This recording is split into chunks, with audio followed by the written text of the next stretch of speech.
প্রিয় ছাত্রছাত্রী, যারা ক্যালকাটা ইউনিভার্সিটিতে সেমিস্টার 4-এ উঠলে এডুকেশান জেনারেল রয়েছে তোমাদের এমডিসি কোর্সে, পেপার হলো CC4।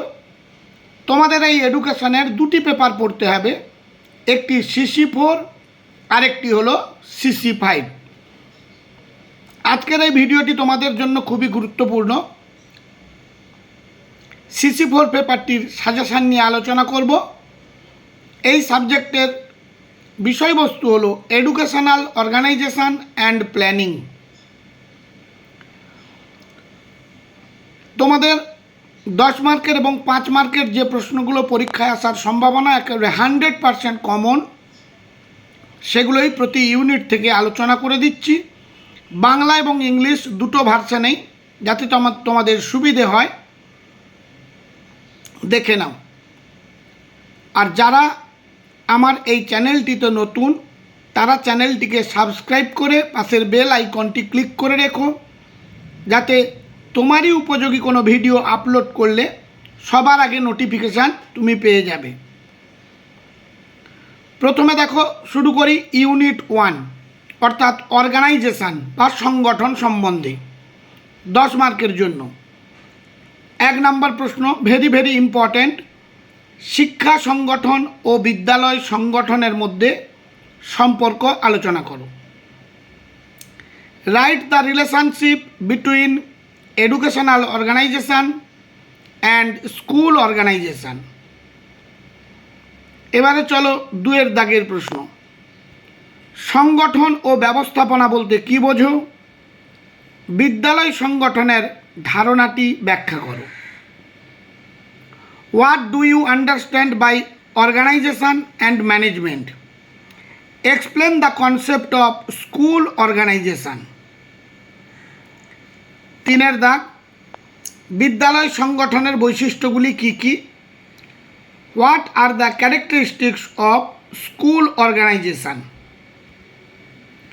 এবারে এই ইউনিট থেকে 5 মার্কের জন্য যে প্রশ্নগুলো পড়বে সেগুলো দেখে নাও। 1-এর দাগ, বিদ্যালয় সংগঠনের ধারণাটি ব্যাখ্যা করো। Explain the concept of school organisation. পরবর্তী দেখো, খুব লিমিটেড প্রশ্ন বাছাই করা, তাই কম সংখ্যক প্রশ্ন আসে। নিশ্চিন্তে তোমরা এই প্রশ্নগুলো তৈরি করে যাও, তোমাদের হাতে অনেক সময় রয়েছে, অবশ্যই তোমরা পরীক্ষায় সফল হবে। তোমরা যারা CC5-এর সাজেশান চাইছো তারা কমেন্ট করে আমায় জানিও, আমি তারপর সেই CC5-এর সাজেশানও আপলোড করে দেব। পরবর্তী প্রশ্ন, বিদ্যালয় সংগঠনের বৈশিষ্ট্যগুলি লেখো। Write the characteristics of school organisation. এবারে ইউনিট 2 থেকে, অর্থাৎ টপিক হলো organisation in education field,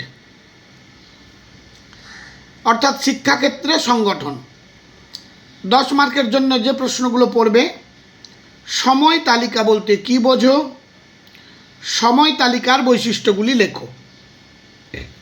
what do you mean by timetable? Write the characteristics of a timetable. Next question, একটি মাধ্যমিক স্কুলের স্কুল প্ল্যান সম্পর্কিত প্রয়োজনীয় বিষয়গুলি আলোচনা করো। Discuss the essential issues related to the school plan of a secondary school. 3 নম্বর প্রশ্ন, স্কুল প্ল্যান বলতে কী বোঝো? স্কুল প্ল্যান্টের বিভিন্ন উপাদান সম্পর্কে আলোচনা করো। What do you mean by school plan? Discuss the different components of a school plan.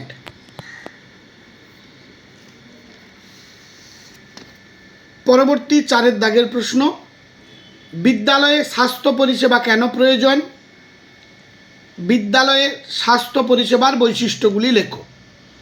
Why are health services needed in schools? Write the characteristics of school health services.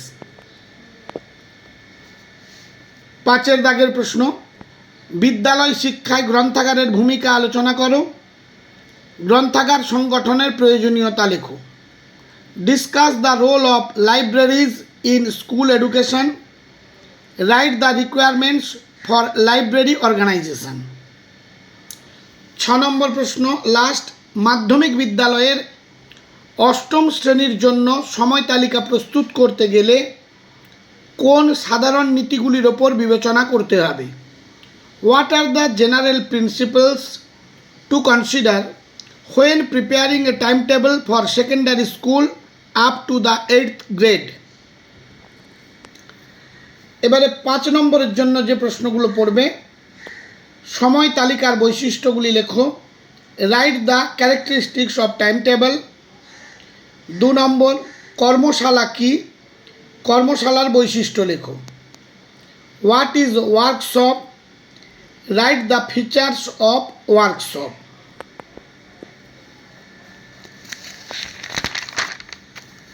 এবার 3 দাগের প্রশ্ন, বিদ্যালয় শিক্ষায় গ্রন্থাগারের 5টি বৈশিষ্ট্য লেখো। Right 5 characteristics of a school education library. 4 দাগ, বিদ্যালয়ে কম্পিউটার শিক্ষার কেন প্রয়োজন হয়? What is computer education necessary in schools? School প্ল্যান্টের 5টি উপাদান সম্পর্কে লেখো। Right about the 5 components of school plants. 6 দাগ, বিদ্যালয়ে স্বাস্থ্য পরিষেবা কেন প্রয়োজন? Why is health care needed in schools?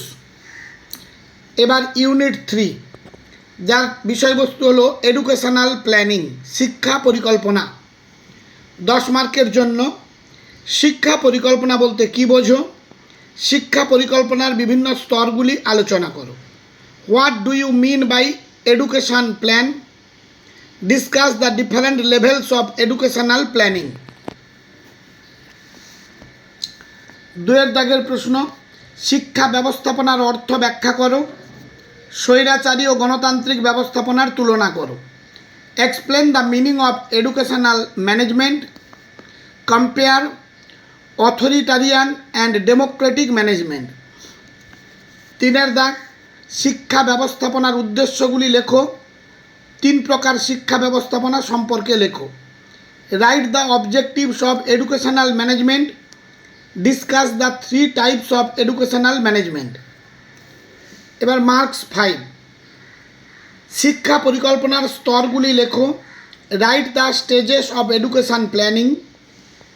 2 নম্বর, শিক্ষা ব্যবস্থাপনার তাৎপর্য লেখো। Write the significance of educational management. 3 নম্বর প্রশ্ন, শিক্ষা পরিকল্পনার উদ্দেশ্যগুলি লেখো। Write the objectives of the school education plan. Last প্রশ্ন, স্বল্পমেয়াদী ও দীর্ঘমেয়াদী পরিকল্পনা কী? What are the short term and long term plans in education. এই গেল তোমাদের মোট সিলেবাস অনুযায়ী CC4-এর সাজেশান। প্রশ্নগুলো ভালোভাবে দেখে তোমরা তৈরি করে ফেলো। অবশ্যই তোমরা কমন 100% পাবে। সবশেষে বন্ধুদের মধ্যে শেয়ার করতে ভুলে যেও না। বহু সংখ্যক বন্ধু বান্ধব আছে, তারা অর্থের অনটনে কোনো প্রাইভেট টিউটর কিংবা কোচিং সেন্টারে যেতে পারে না, তারাও বিশেষ উপকৃত হবে। সবাই ভালো থেকো। আজ এই পর্যন্ত, দেখা হবে পরবর্তী ভিডিওতে।